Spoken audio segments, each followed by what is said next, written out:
"We sold it," my cousin said, handing me a check for $1.2 million. "Your share, the deal's done." I didn't argue. I just put the check in my pocket. What they didn't know was that I had filed deed restrictions before I deployed. My name is Major Thomas Caldwell. I'm 38 years old. I've served with the U.S. Army Special Forces for the past 15 years. Not much to tell about me personally. Divorced. No kids. The Army's been my life since I was 23. The Caldwell Ranch in western Montana has been in my family since 1840. 12,000 acres of timber, pasture, and mountains. 5 generations worked that land. My great-great-grandfather received the original land grant after the government survey. Been passed down ever since. When my father died 5 years ago, the ranch passed jointly to me and my 2 cousins, Ryan and James. We had an understanding that I would eventually buy them out when my military service ended. While I was deployed, they agreed to maintain the property in exchange for living in the main house and running cattle operations. Simple arrangement. Family trust, you know. Dad's funeral was the last time we were all together. Ryan and James both gave these emotional speeches about family legacy, about how the land was in our blood, how they'd honor his memory. I'm not good with words. Just stood there in my dress uniform. Nodded when people offered condolences. The ranch was profitable, not making anyone rich, but it paid for itself. We had about 300 head of cattle, timber contracts for selective cutting, even an oil lease on the north section that brought in steady money. Nothing fancy, but it worked. I visited when I could, between deployments, holidays sometimes. Ryan would always talk about improvements they were making. James would show me the books. Everything seemed okay. Not perfect, but okay. Then came my last deployment, classified location. Can't say where exactly. Communications restricted. 4 months without regular contact. I got occasional updates about the ranch. Weather reports, cattle counts, standard stuff. 2 days before my scheduled return, I received an email from Ryan. "Tom, we need to talk about the ranch when you're back. Some decisions had to be made. Nothing else. No details. Didn't think much about it at the time. Figured maybe they needed to replace equipment or something. You know how it is when you're coming home. Your mind's on a dozen different things." I landed at Missoula International on a Tuesday. Rented a truck. Drove the 2 hours to our town. Something felt off right away. Usually stop by the ranch first thing, but decided to swing through town for coffee. Small town, you know? Everyone knows everyone. Susan at the diner gave me a strange look when I walked in. "Thomas, you're back." Not a question, a statement, like she was surprised to see me. "Just got in," I said. She nodded, poured my coffee. "You talked to your cousins yet?" "Heading there next," I told her. She just nodded again. Didn't say anything else. But the look on her face, I knew something was wrong. I paid for my coffee, drove out to the ranch. That's when I saw it. The gate was locked. New chain, new padlock. And the sign that had hung there for almost 2 centuries, Caldwell Ranch, was gone. In its place was a plastic sign. Private property, Mountain Vista Resorts. I sat in my truck for maybe 10 minutes, just staring at that sign. Then I called Ryan. "You're back," he said when he answered. Same tone Susan had used. "I'm at the gate," I told him. "There's a new sign." Silence for a few seconds. Then, "We should meet in town. Explain everything. I'd prefer to see the ranch first." "The thing is, Tom," he paused, "we don't have keys to that gate anymore. Meet us at Dora's Diner in an hour. We'll explain everything." I drove back to town, waited at the diner. Ryan and James arrived together, both dressed better than I remembered. New watches, new boots. James had lost weight. Ryan had a new haircut. They sat across from me, ordered coffee. Nobody spoke for maybe a minute. Then Ryan pulled an envelope from his jacket, slid it across the table to me. "Your third of the sale, after fees and the mortgage payoff," he explained. $1.2 million. More money than that land ever made farming. I didn't open the envelope. "You sold the ranch." James leaned forward. "We tried to reach you, Tom, but you were unreachable for months." The maintenance costs were bleeding us dry. I didn't mention the functioning cattle operation.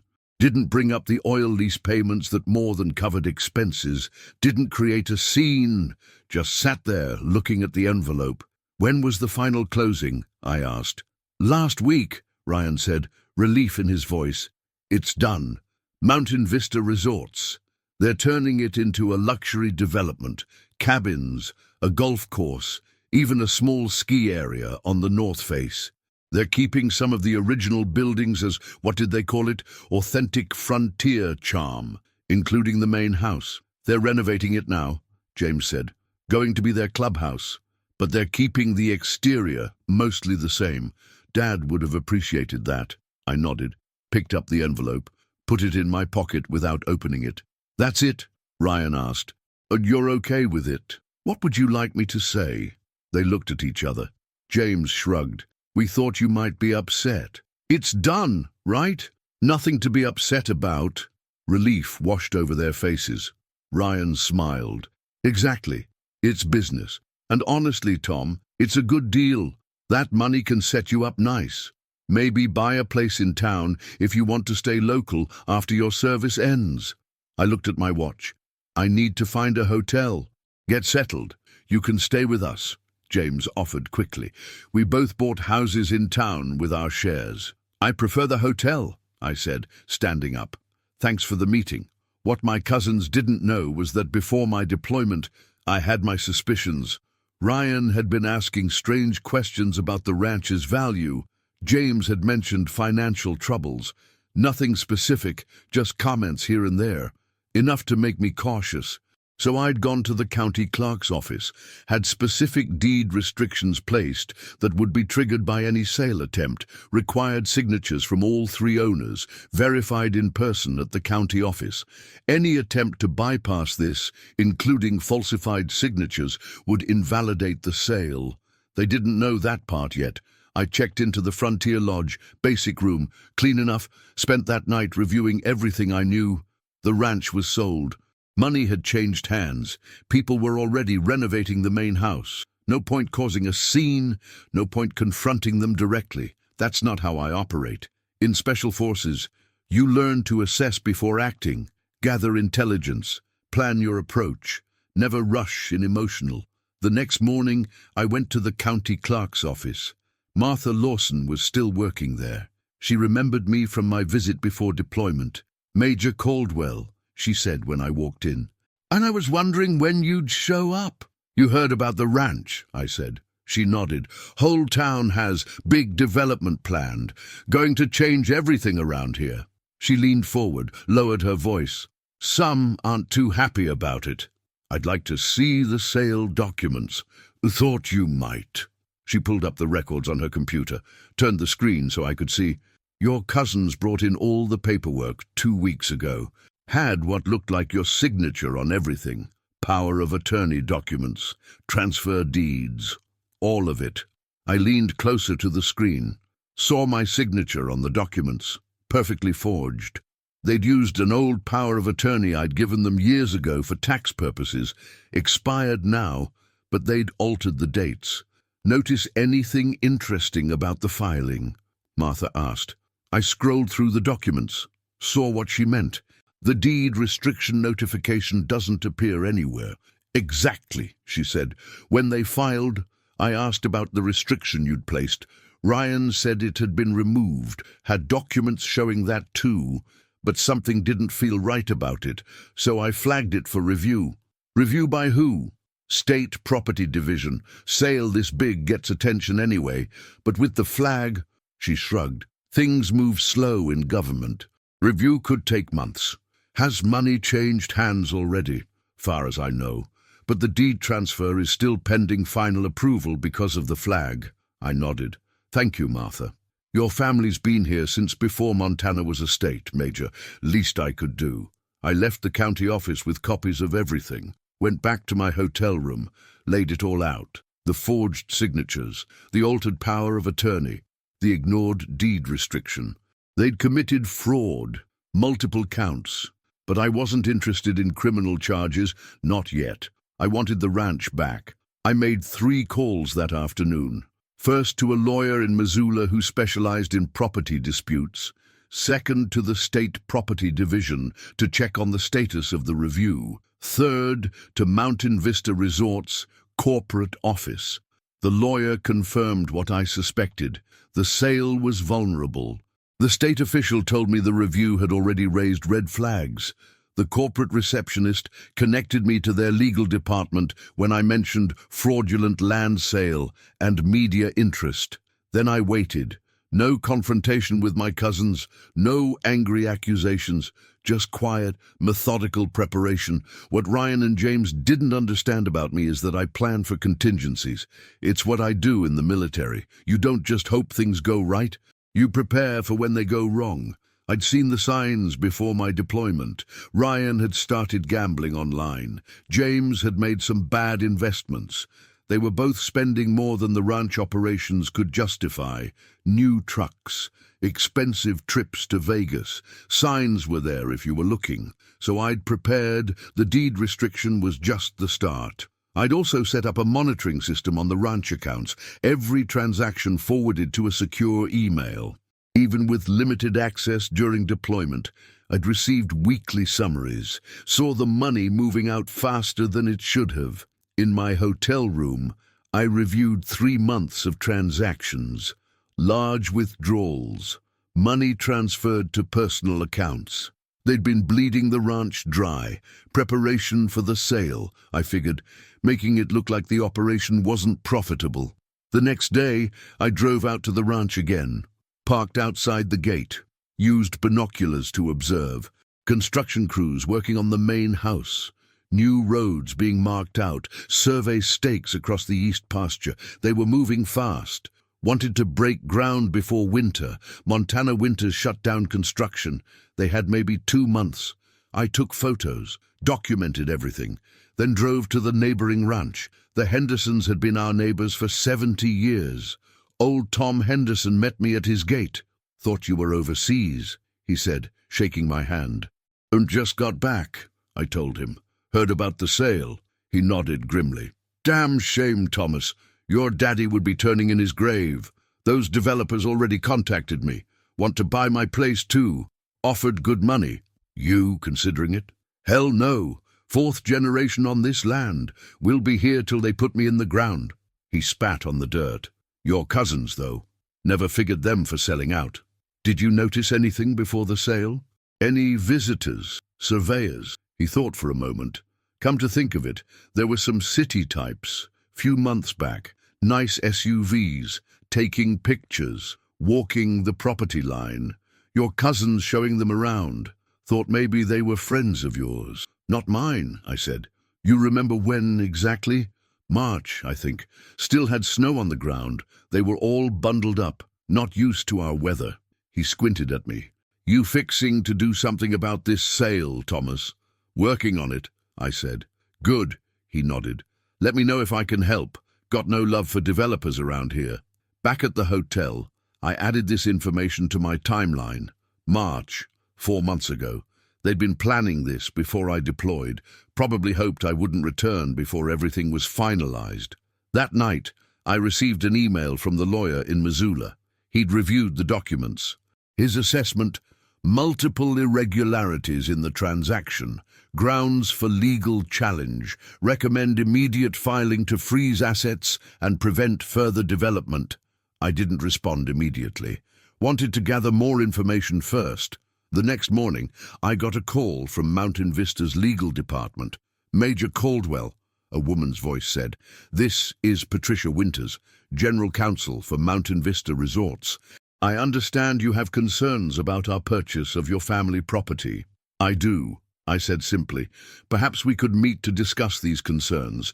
Our CEO is very interested in resolving any misunderstandings. When? Would tomorrow work? We can come to you. The Frontier Lodge in town, noon. We'll be there." I hung up. They were worried. Moving quickly. That told me everything I needed to know about how solid their purchase really was. The next day, 2 black SUVs pulled up to the Frontier Lodge exactly at noon. 4 people got out. Expensive suits, city shoes. I watched from my window as they approached the entrance. The front desk called up. I told them to send my visitors to the small conference room the hotel used for local meetings. Made them wait 15 minutes. Not out of spite. I just wanted to set the tone. When I entered, they all stood. A tall man with silver hair stepped forward, hand extended. Major Caldwell, Robert Sinclair, CEO of Mountain Vista Resorts. Thank you for meeting with us. I shook his hand, nodded to the others, but didn't ask for introductions. Sat at the head of the table. They arranged themselves on either side. We understand there may be some irregularities with our purchase of the Caldwell property, Sinclair began. We want to assure you that Mountain Vista conducted this transaction in good faith. We had no reason to believe your cousins weren't authorized to sell. I didn't respond, just looked at him. After an uncomfortable moment, he continued. That said, we're business people. We believe in finding solutions. If there are concerns about the authorization of the sale, perhaps we can discuss compensation that would satisfy all parties. You mean pay me to go away? I said. He smiled thinly. I mean ensure that everyone's interests are represented fairly. I opened my folder, slid copies of the deed restriction across the table. This was filed with the county before the sale. Requires in-person verification of all 3 owners' signatures. That never happened. The woman next to Sinclair, Patricia Winters, I assumed, picked up the document, examined it. Her expression didn't change, but her posture stiffened. And so furthermore, I continued, the power of attorney document used for my signature expired 2 years ago. The date was altered. That's fraud. These are serious allegations, Sinclair said carefully. If true, they would certainly complicate matters. But surely there's a path forward that doesn't involve prolonged legal battles. Those benefit no one. I'm not interested in legal battles, I said. Relief flickered across his face. Excellent. Then perhaps we can... I want the ranch back, complete ownership. You can pursue fraud charges against my cousins if you want your money back. The relief vanished. Major Caldwell, we've already invested considerable resources beyond the purchase price. Planning, permits, initial construction. Not my problem. Patricia Winters leaned forward. What would it take financially to satisfy your concerns? We could offer significant compensation while still moving forward with the development. The ranch isn't for sale at any price. Sinclair's pleasant demeanor cracked slightly. Everyone has a price, Major. Not everyone, I replied. Meeting's over. As they gathered their things, Sinclair made one last attempt. Think about it, Major. This development will bring jobs to the area, increase property values. It's progress. My family has turned down offers for 5 generations. Mr. Sinclair, we don't sell. After they left, I called the lawyer in Missoula, told him to file immediately.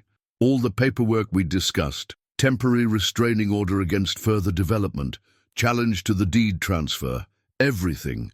By that evening, the machinery at the ranch had gone quiet. Work had stopped. Word travels fast in small towns. By morning, everyone knew the sale was being contested. I didn't see my cousins for 3 days after the work stoppage. Then they both showed up at my hotel, unannounced. The front desk called my room. Your family is here to see you, Major Caldwell. I told them to send my cousins up, heard them arguing in the hallway before they knocked. Ryan spoke first when I opened the door. What the hell are you doing, Tom? You're going to ruin everything. I stepped aside. Let them enter, closed the door behind them. The developers are threatening to sue us, James said. They want their money back, all of it, plus damages. That seems reasonable, I said. You committed fraud. Ryan's face reddened. We did what we had to do. The ranch was bleeding money. You were gone, unreachable. Someone had to make decisions. The ranch was profitable until you started stealing from the accounts. That stopped him cold. James looked away, suddenly very interested in the view from my window. I saw the withdrawals, I continued. Every transaction for the past year.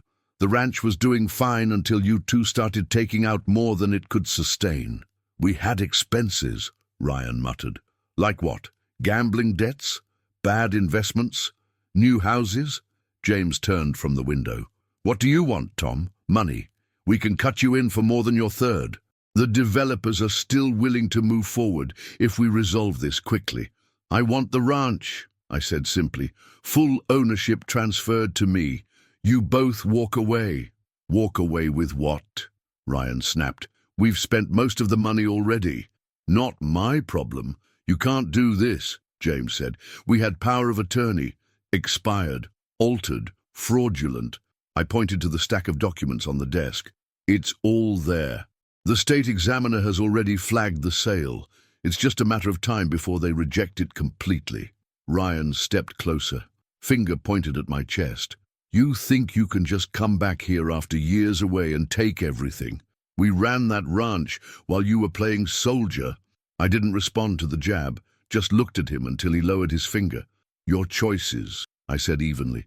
Sign over your shares of the ranch to me, walk away, or face fraud charges. Possible jail time. Definite financial ruin when Mountain Vista sues you for their money back. You'd do that to family, James asked quietly.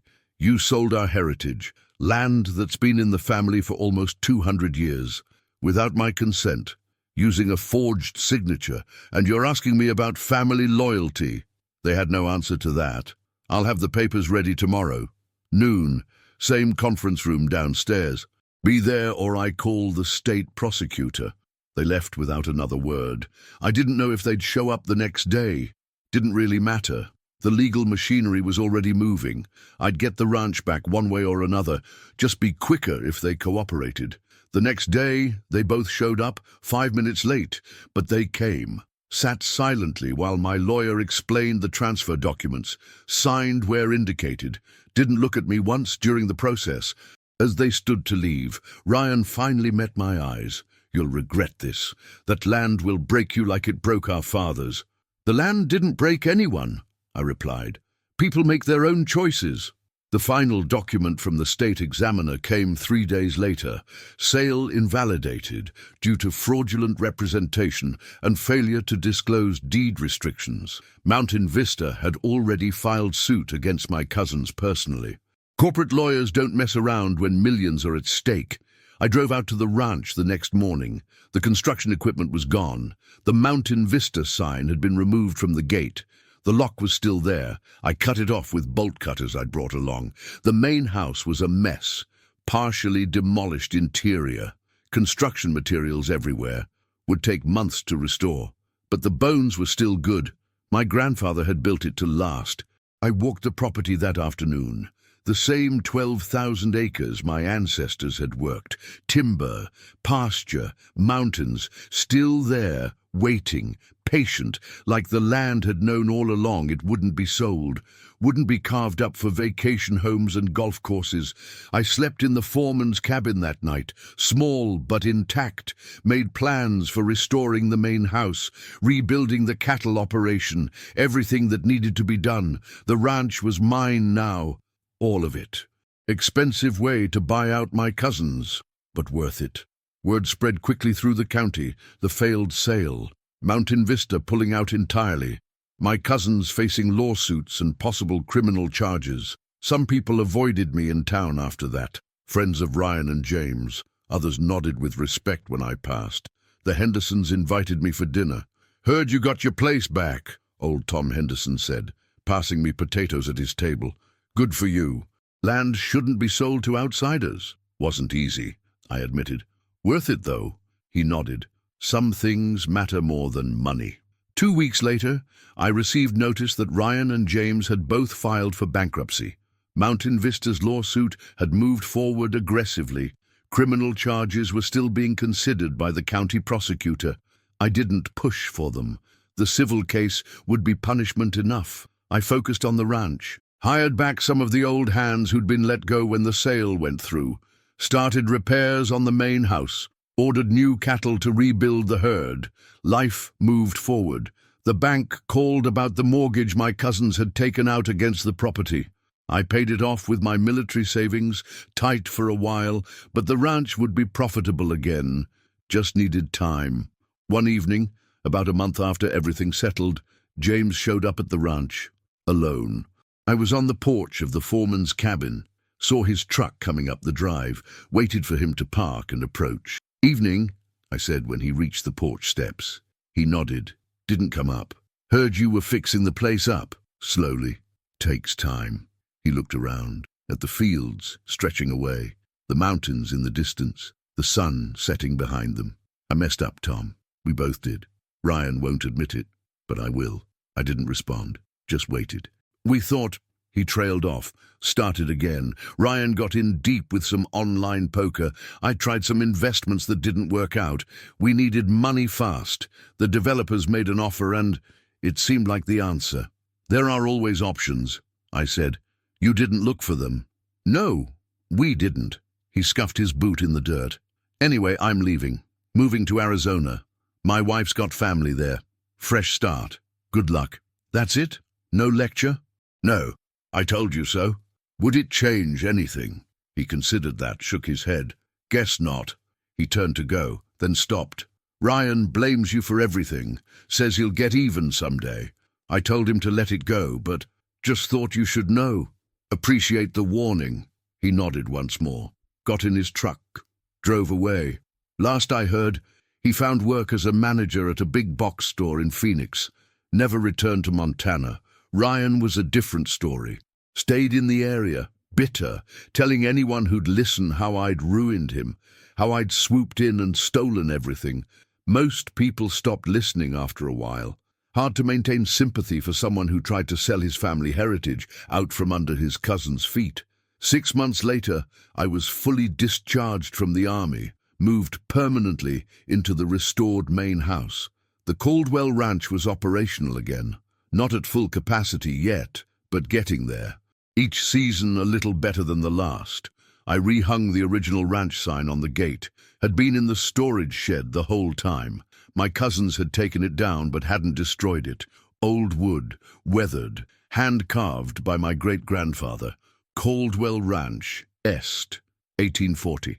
Put it right back where it had always been.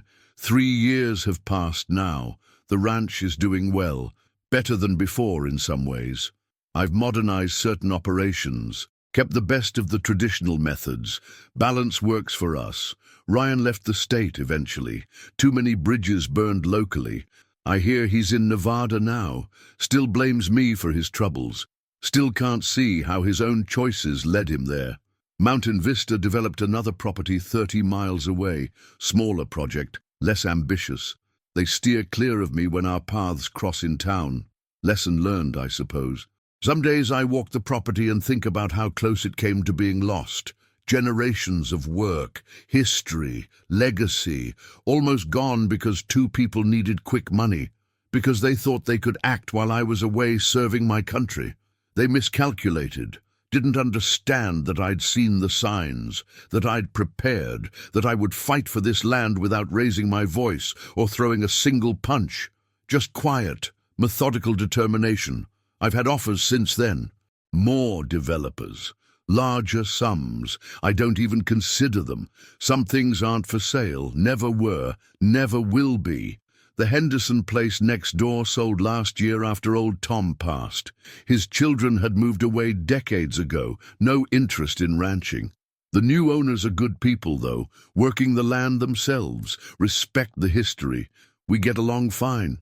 Sometimes I sit on the porch at night, look at the stars. Same stars my ancestors saw when they first claimed this land. Same mountains, same valleys, different world around them now. But the essentials unchanged. People ask if I get lonely out here, if I miss the action of military service, the camaraderie. Sometimes, yes, but there's peace here too. Purpose, connection to something larger than myself, something that will outlast me, just as it outlasted those who came before. Trust is earned, not given, even with family. Maybe especially with family. I learned that lesson the hard way. Won't forget it. The new deed for the ranch has provisions. Clear succession plan. No ambiguity. No room for manipulation. Next generation will have clearer guidelines than we did. In the end, it's not about the money. Never was. It's about keeping your word. honoring commitments, standing your ground when it matters, not with violence or threats, but with calm resolve, preparation, patience. The land remains, the Caldwell name remains. That's enough.